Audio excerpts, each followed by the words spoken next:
Assalamualaikum warahmatullahi wabarakatuh. Perkenalkan, kami dari kelompok 3 ingin menjelaskan tentang lembaga kemasyarakatan.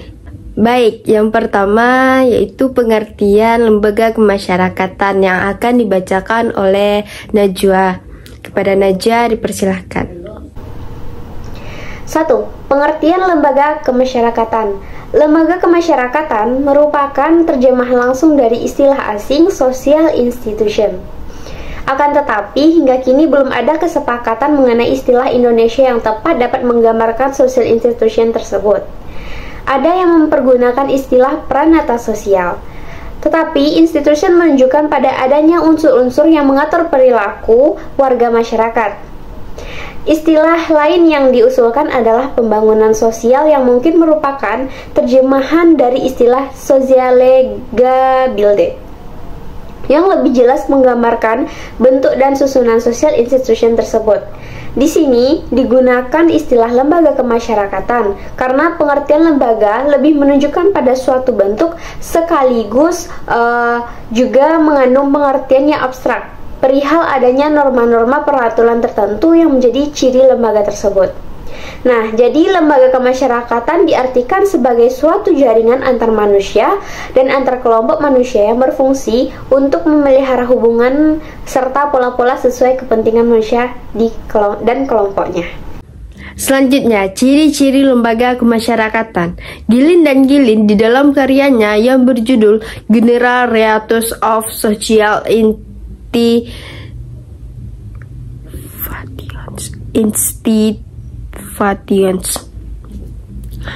Selanjutnya, 2. Ciri-ciri lembaga kemasyarakatan. Gilin dan Gilin di dalam karyanya yang berjudul General Reatus of Social Institutions telah menguraikan beberapa ciri lembaga kemasyarakatan, yaitu sebagai berikut. 1. Suatu lembaga kemasyarakatan adalah organisasi pola-pola pendidikan dan pola-pola perilaku yang terwujud melalui aktivitas kemasyarakatan dan hasilnya. Yang kedua, suatu tingkat kekekalan tertentu merupakan ciri dari semua lembaga kemasyarakatan. 3. Lembaga kemasyarakatan mempunyai satu atau beberapa tujuan tertentu. 4. Lembaga kemasyarakatan mempunyai alat-alat perlengkapan yang dipergunakan untuk mencapai tujuan lembaga bersangkutan seperti bangunan, peralatan mesin, dan lainnya. 5. Suatu lembaga masyarakat mempunyai tradisi tertulis atau yang tak tertulis yang merumuskan tujuannya, tata tertib yang berlaku, dan lainnya. Yang terakhir yaitu lembaga-lembaga biasanya juga merupakan ciri khas lembaga kemasyarakatan. Selanjutnya yang akan dijelaskan oleh Dewi. 3. Tipe-tipe lembaga kemasyarakatan. Tipe-tipe lembaga kemasyarakatan dapat diklasifikasikan dari berbagai sudut. Menurut Gilin, lembaga kemasyarakatan dapat diklasifikasikan sebagai berikut.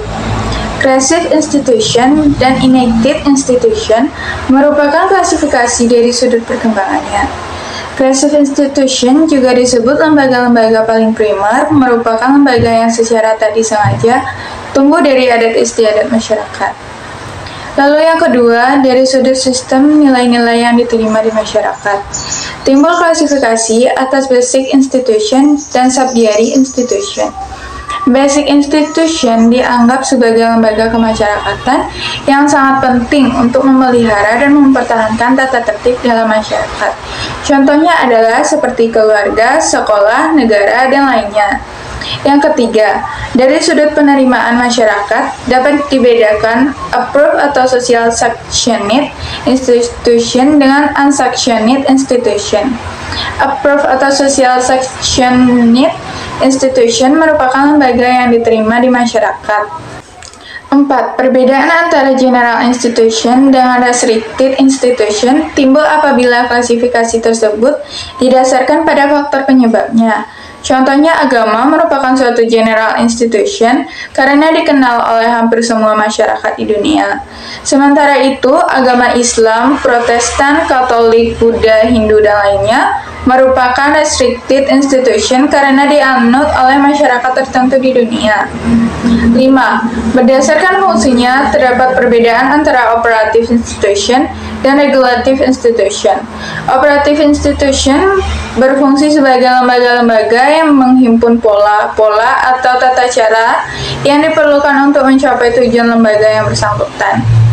Contohnya, lembaga industrialisasi. Regulative institution bertujuan untuk mengawasi adat istiadat atau tata kelakuan yang tidak menjadi bagian mutlak lembaga itu sendiri. Baiklah, materi selanjutnya akan disampaikan oleh Khairunisa. Di sini saya akan membahas tentang fungsi lembaga kemasyarakatan. Fungsi lembaga kemasyarakatan terbagi menjadi 4. Yang pertama, memberikan pedoman pada anggota masyarakat bagaimana mereka harus bertingkah laku atau bersikap di dalam menghadapi masalah-masalah dalam masyarakat, terutama yang menyangkut kebutuhan masyarakat. Yang kedua, menjaga keutuhan masyarakat. Yang ketiga, memberikan pegangan kepada masyarakat untuk mengadakan sistem pengendalian sosial atau social control, yang artinya sistem pengawasan masyarakat terhadap tingkah laku anggota-anggotanya. Yang keempat, kelembagaan yang ada dalam masyarakat, kekuasaan dan kewenangan. Beberapa kelembagaan yang ada di dalam masyarakat, kekuasaan dan kewenangan, yaitu yang pertama, Mahkamah Konstitusi. Mahkamah Konstitusi merupakan lembaga negara pengawal konstitusi yang memiliki kewenangan memutus pada tingkat pertama dan terakhir. Yang kedua, lembaga negara.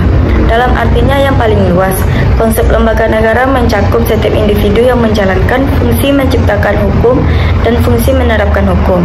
Titik berat dan dari pengertian yang luas ini adalah kata-kata setiap individu.